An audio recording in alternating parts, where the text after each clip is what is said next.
From the banks of the Colorado River in Lake Mead to the homes and businesses in southern Nevada, welcome to Water Smarts, the podcast pumping from the heart of Las Vegas, where we engage with the experts who keep the water flowing throughout southern Nevada. I'm Bronson Mack. And I'm Crystal Zuelke. From how we treat it, deliver it, use it, protect it, and conserve it, the Water Smarts podcast is all about water in southern Nevada. We hope to make you a little smarter about the one thing that keeps us all connected: water.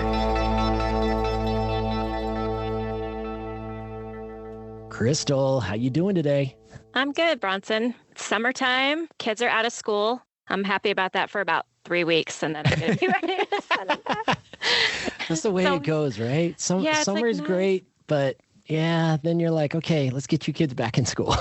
Yeah, it's like something about like not having a routine for a while, but then wanting to get back into the routine. But anyway, summer's coming. A lot of people are going to be headed out to Lake Mead. Yep. And it looks like we might have a summer where we're seeing some lake levels decline again. What's your take on that?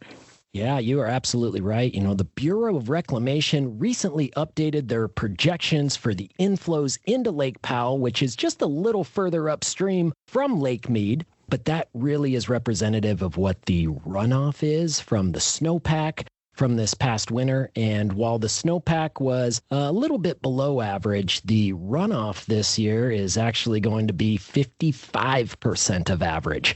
So it is going to be almost half of the flows that we have seen historically over the past 30 years. And keep in mind that over the past 30 years, we've had approximately 18 dry years included in there. So that average is already pretty low. What that means for Lake Mead is certainly we're going to see lake levels decline throughout the summer, probably another 10 to 15 feet if they update some of those lake level projections, but at least another 10 feet. Kind of puts us on course for where we were in 2022, and that was a point at which Lake Mead had reached some of its lowest lake levels in modern history. So what that means, we obviously need to continue to conserve. Southern Nevada and everybody listening to this podcast has been doing their part. We really appreciate the community's involvement in water conservation because it really is a community-wide effort. But then on top of that, there's a lot of other stuff that happens at Lake Mead, whether it's boating or jet skiing or fishing, or we're actually going to talk today and learn a little bit about some of the science behind Lake Mead and how that really benefits all of us from a water quality perspective. Because today we are talking to Todd Tietjen and Deena Hannoun, both with our regional water quality team at the Southern Nevada Water Authority. And they study Lake Mead to help protect our drinking water. Todd and Deena, welcome to the Water Smarts podcast. Thank you, Bronson and Crystal. Thanks. Glad to be here. We are really glad to have you here. And Todd, you're a limnologist, and we're going to get into what that is in just a minute. And then Deena, you do the environmental modeling for the organization and for Lake Mead. Now, Todd, correct me if I'm wrong, but a limnologist, you're a scientist. And you're a scientist that studies the biological and chemical and physical properties associated with fresh bodies of water, right? Like lakes and streams and rivers. Is that accurate? That is the gist. The thing I like about being a limnologist is that we do all of those things in concert with one another. Is we don't just think about the biology or the chemistry. We think about how the biology impacts the chemistry. And obviously, in my case, I've had a big focus on water quality issues. So that brings the human component in. And I've also specialized in reservoirs. So there's not a better reservoir to be a limnologist on in the country. Yeah, and that reservoir is Lake Mead. But let me ask you this. Like, how common is it for a water agency to have somebody of your scientific background in limnology on staff? There are a few other large water agencies that have their own limnologists on staff. Most of those agencies own their water bodies. They own the reservoirs that they're studying. We're a little bit different in that Lake Mead, the Colorado River, is not owned by SNWA. It's owned effectively by the federal government. So we provide a lot of science to federal agencies, to SNWA, to the users of the system, because we have this deep commitment, this deep need for the knowledge for the water authority itself. That is really interesting, Todd. Just talk to our audience a little bit about Lake Mead. You got a lot of knowledge in that head. Let's share some of that with our listeners. Tell us about Lake Mead. So Lake Mead is the largest reservoir in the country by volume. It's among the largest reservoirs in the world. And even with the drought and the falling lake levels, it's still a very, very large reservoir compared to most in the country. About 97% of the water that flows into Lake Mead comes from the Colorado River, which comes out of Grand Canyon, which comes out of Glen Canyon. So we have about 600 miles of protected watershed that are national parks upstream of Lake Mead. It's a wonderful system to have a protected water body. That other 3 to 5% of the water, most of that comes from the Las Vegas Valley. I'm sure you've done podcasts before talking about the return flow credits and how we return all of the indoor water used in the Las Vegas Valley to Lake Mead in the Colorado River for reuse. And that adds up to about that other 3 to 5%. There's a little bit that comes out of Arizona and Utah, but usually that's a very small percentage. So we've talked a lot on this podcast about how our water supply, as you just mentioned, is from the Colorado River. And it's naturally very clean. And that's for various reasons. But one is that we don't have things like factories discharging into the river or other operations. So Todd, what are you looking for when you study Lake Mead? And give us some examples of how that helps improve the quality of our community's drinking water. So a lot of people who have my job, they have things like farms and other, like you mentioned, other uses in the watershed that pollute the water. And we don't really have those. We have desert. And for water quality, that's a great thing. What we do have, and we have those return flow credits, that is the highly treated wastewater effluent from the valley that does come back down to Lake Mead. And we do monitor that in conjunction with the wastewater agencies. We have occasional storm events. Every time it rains, we do get some of that water back to Lake Mead. It's not a hugely significant volume of water that comes, but it does wash off the streets and it does carry some things into the lake out of the community also. And a lot of our monitoring is aimed at following those inflows to the lake, figuring out where that water is headed. Is it going to come to the drinking water intake, or is it just going to stay in the surface? And if it's headed to the drinking water intake, is there anything we have to worry about? In general, my job is pretty easy in that there's not much we have to worry about. There's virtually nothing we have to worry about to meet standards in the wastewater.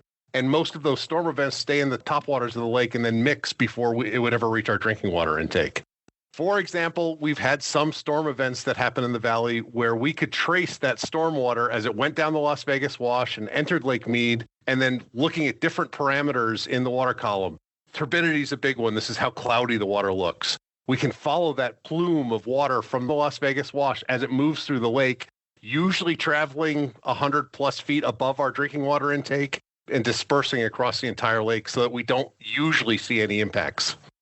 That's interesting. And I'm curious, too, about as the lake level continues to lower, it's gone down about 150 feet over the past 20, 25 years. How does that impact our water supply and our drinking water? So one thing that our group has studied extensively with our mathematical models is actually the effects of extreme drawdown on these types of systems. And one big thing that we've found is that as the lake draws down, these engineered structures like the drinking water intake get closer to the water surface. And when those get closer to the water surface, they are more sensitive to seasonal fluctuations. So for example, we might see, instead of our very constant, very cool water, we may start to see some warmer withdrawals during the summer, and that may require additional treatment.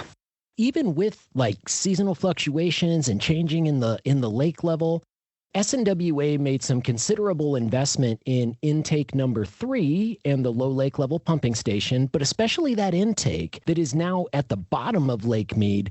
Does that factor into, your modeling? Is there a benefit in having that deeper water intake from a water quality standpoint?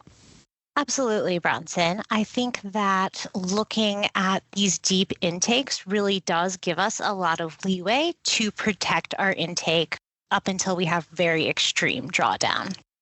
And if I can add, before we had intake 3, when we had old intakes 1 and 2 that we've now capped, the water levels in the lake had already reached a point where we saw changes every season. We would have cool water in the spring and warm water in the fall. And it's getting that extra depth of the third intake has provided that stability in water temperature and other water quality parameters. So as all scientists, you rely heavily on data, what you do every single day. So Deena, when these technical things come up, it's hard for people like me who don't have a science background to wrap our heads around things like data modeling and how that might help protect our water supply or make our lives better here in Southern Nevada. Can you explain what you do for those of us whose eyes glaze over when we hear words like data analysis and data modeling? And tell us, what are some studies that you've done and why are they important to our water supply? Sure. So we maintain and run a three-dimensional mathematical model for all of Lake Mead. And while it's rather complicated, the goal of what we do is actually pretty simple. Our goal is to look into the future and look at different probabilistic scenarios that may affect our water quality and actually simulate those using our 3D lake model. What we then do is we take the output from that lake model, and then we really start to understand, okay, if this parameter changes, how may it affect our water quality? And that allows us to really think ahead and also to make sure that we continue to deliver high quality water to our customers. Some examples of some different models we've run are things like challenge models. So we look at what's currently going on in the lake and trying to kind of project that out into the future if it continues. We also run what we kind of call a what if model. So what if we get a huge flow of sediment? What if the lake draws down a lot and we get a huge flow of sediment?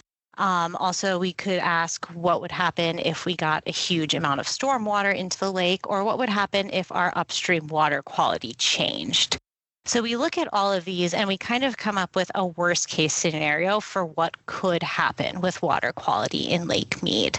One example of a project we've worked on is actually looking at sediment flows and looking at extreme lake drawdown with this.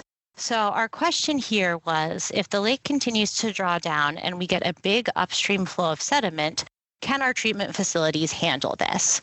So we ran a bunch of model runs, came up with a bunch of different results, and it was very interesting. We actually found that the upstream basins of Lake Mead, even at low lake elevations, act as giant settling basins for these sedimentation particles.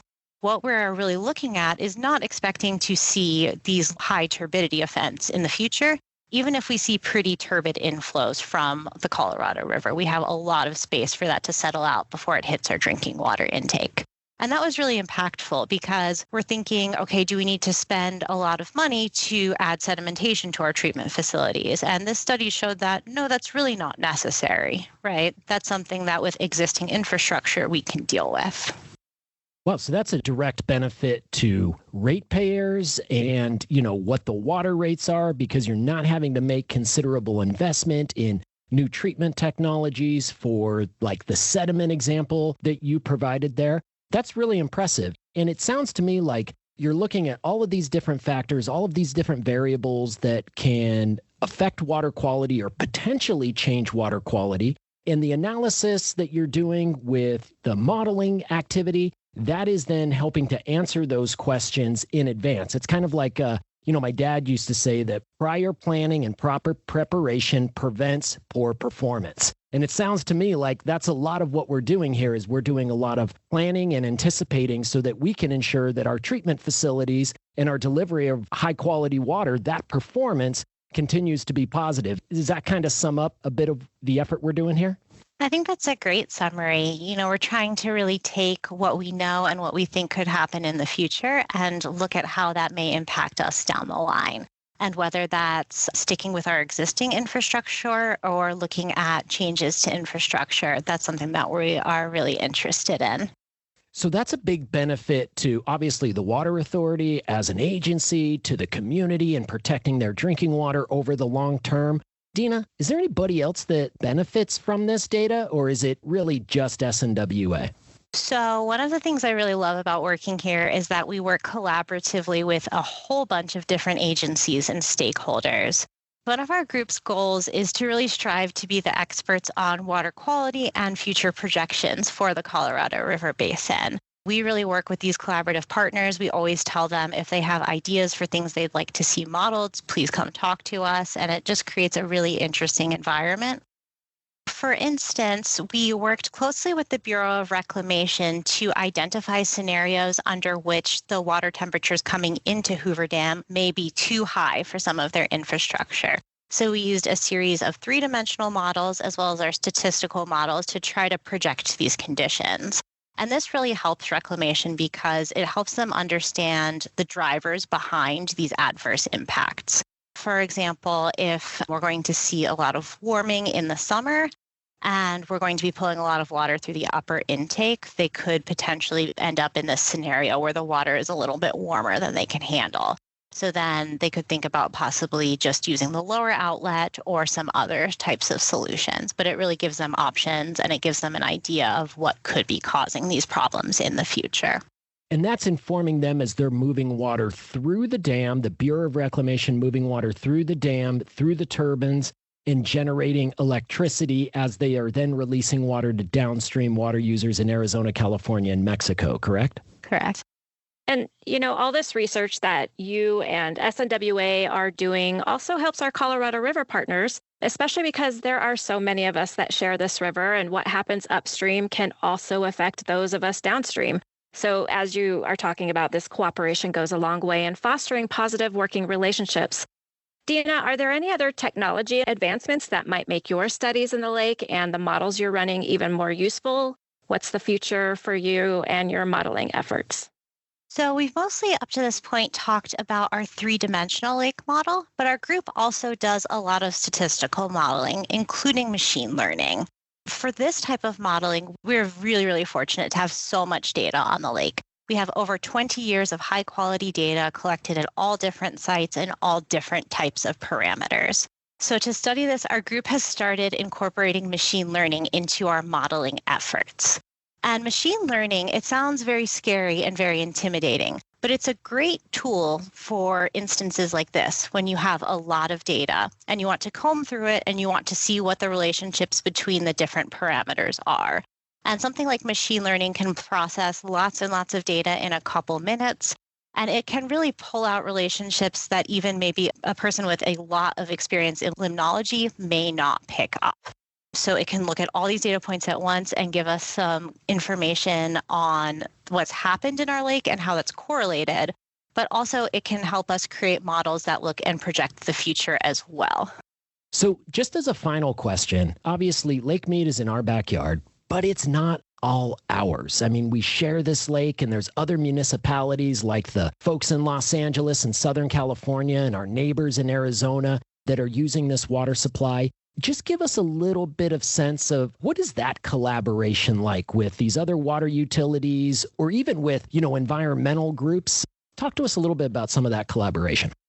So we work with groups starting at Grand Canyon and Glen Canyon, all the way down to the Metropolitan Water District and Central Arizona Project. We collect data from them. They take our data. We work together to interpret this data to answer the different questions that different users along the river have. For example, Metropolitan Water District really likes to know a lot about the quality of the water leaving Lake Mead because they pick it up about 150 miles downstream and pump it to Southern California. So by us having data here, having an understanding of the system up here, we can inform them and then they can take actions that they need to ensure their water quality. The same thing applies upstream. We work with the Glen Canyon and Grand Canyon folks because what they do affects our water quality that we receive. So it's a very, very widespread, collaborative, and informed process. It is an interconnected system. There are a lot of municipalities, a lot of communities. 25 million people depending on water coming out of Lake Mead. And I guess it's safe to say that, what happens in Lake Mead doesn't necessarily stay in Lake Mead. So the work that Todd and Deena are doing here are making sure that they've got that data and they can anticipate changes in water quality, changes in different parameters of the lake, so that everybody can ensure that they've got reliable, high-quality water, not just today, but well into the future. Deena and Todd, thank you so much for joining us here on the Water Smarts podcast and making us a little bit smarter about 3D modeling and limnology. Thank you, Bronson and Crystal. Thanks. That was fun. So, Crystal, is that your first time ever talking to a limnologist like Todd? I didn't even know what a limnologist was before today. Isn't that crazy? It blows my mind, but it really makes a whole lot of sense, right? Lake Mead being the largest man-made body of water in the United States, the source of our drinking water, what we've seen going on here with lake levels over the past couple of decades, gives me a little bit of comfort knowing that we have 20 years of good, refined data on Lake Mead, and that we're well prepared to be able to address any water quality challenges that happen within that lake at this point. we're one of the few agencies that have limnologists on staff. And obviously I knew we had scientists, and we have amazing scientists that do a lot of incredible research and, water treatment and all the things that they do. And just talking today, it comes at a good time because water quality reports are going to be showing up in everybody's mailboxes over the next several weeks. That's everybody's opportunity to really take a look, understand what we do in our treatment process and what is in our water that we test for and where we stand with the water quality standards. So this is really good timing. It is good timing. Those water quality reports being distributed in the mail to the vast majority of customers. Of course, you can always log on to your water provider's website. That water quality report will be there for you to peruse and learn a little bit more about what is in your drinking water. Well, that's it for this episode here at the Water Smarts Podcast. We hope you subscribe and join us next time. And if you like the show, hey, give us a rating, give us a comment. We'd love to hear from you. And if you'd like more information on conservation, water quality, new technologies, and everything you need to know to be water smart, you can find those tips, videos, and other resources at snwa.com. Thanks for listening, and we'll see you here next time on Water Smarts.